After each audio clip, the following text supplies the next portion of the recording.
Ассалаумағалейкум, қалдарыңыз қалай? Так, бүгінгі күнгі сделкалар. Жалпы 9 сделка жасалды.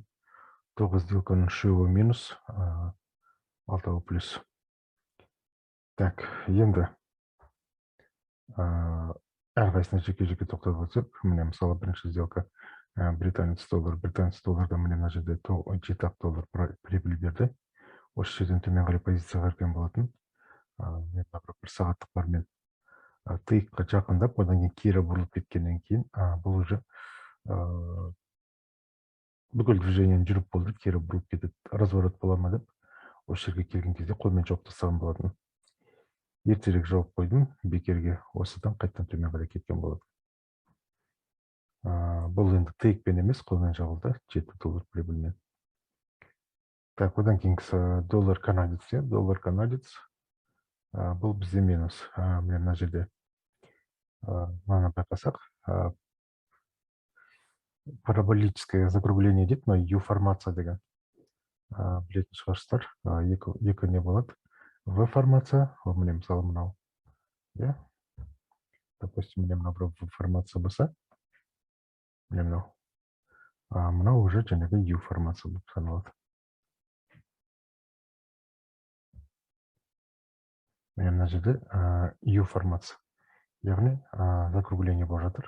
Осыдан жоғары қарай төмен қарай кетеді деп, осы жерде позицияға кірген болатын, бірақ бағасы кері бұрылып кетті. Бұл стоппен минус берді. Жәнегі мына модель орындалмай қалды. Так, бұл жәнегі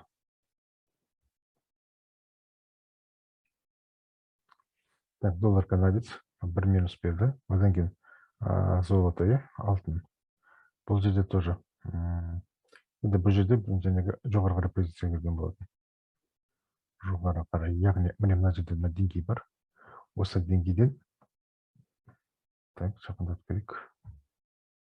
Міне осы деңгейден жоғары қарай негізі позиция кірген болатын. Бірақ екеуі де төмен қарай кетіп қалды. Екеуі де минус берді.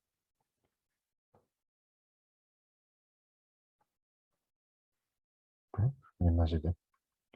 Осы бірінші жолы мына жерде кірілген.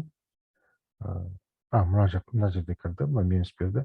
Одан кейін екіншісі тағы да осы жерде кірілді. Мына деңгейден жоғары. Сол кезде қайттан кері кетіп қалды. Бірақ мына жерде тоже көптіріміз U формация пайда болған екен. Негізі U формацияға дейін міне мына жерде әдемі бір поджатие болып жатқан жоғары қарай. Осы поджатиемен осы жерден жоғары қарай барама деген оймен сделкаға кірдім, ол минус берді. Екіншісі де қолмен жабылды, бірақ бұл да минус берді. Так, одан кейінгісі доллар японский иена. Доллар японский иена мына жерде позицияға кірдік. Жалпы әр сделка 3-ке 1 болады. Яғни стоп мысалы 100 пункт болса, take profit, прибыль 300 пункт болады. Мына жерде примерно 400 пункт берді. Негізі, жәнегі доллар британец, доллар японский иена негізі бұның бір күндік атары бір 600-700 пункт болады. Соңғы кездері жақсы жүретін болды. Бүгін мысалы 2000 пунктке дейін барып келген екен. Мен соның бір 600-700 жүретін шығар деп, соның жартысын жәнегі 400 пункт қана алдым. Негізі әлі де ұстауға болар еді. Бірақ ол енді өткен шақта айтқан жеңіл әрине. Мына жерде отырған кезде ол астыға 1000-2000 пункт жүреді деп ойлаған жоқпын. Так, жалпы доллар японский иена жәнегі take profit берді. 3-ке 1. Мына жерде стоп-лосс болған, ол 3-ке 1 прибыль берді. Так, бұдан 32 говорим, прибыль. Одан кейінгісі, так, мұнай, нефть. Бұл жерде жәнегі мына жерден төмен қарай кірген болатынмын. Мұна бар, астыға барып, қайттан кері бұрылып кеткеннен кейін, бұл жерде қолмен жаба салдым.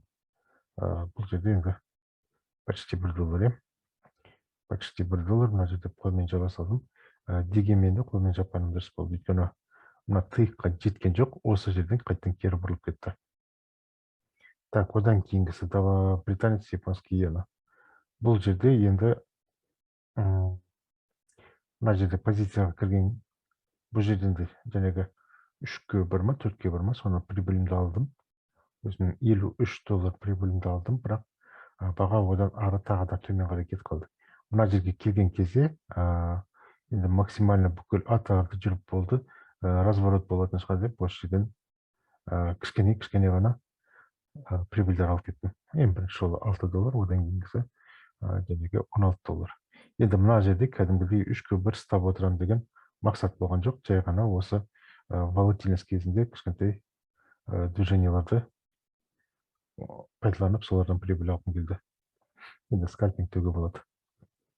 Бұл одан кейін тағы да төмен қарай барды. Жалпы негізі бүгін бұлар жақсы жүрген.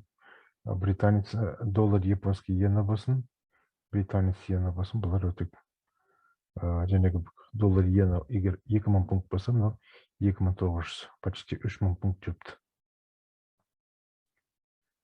Осы жалпы бүгінгі сделкалар барлығы 9 сделка, 9 сделканың енді 9 болғанда 12 сделка общий. Оның 3-і жәнегі отложенный ордер болған, кейінге қалдырылған ордерлар. Олар бірақ орындалған жоқ, негізгі орындалған 9 сделка, 9-ның 3-і минус, қалғаны плюс. Общий прибыль $63.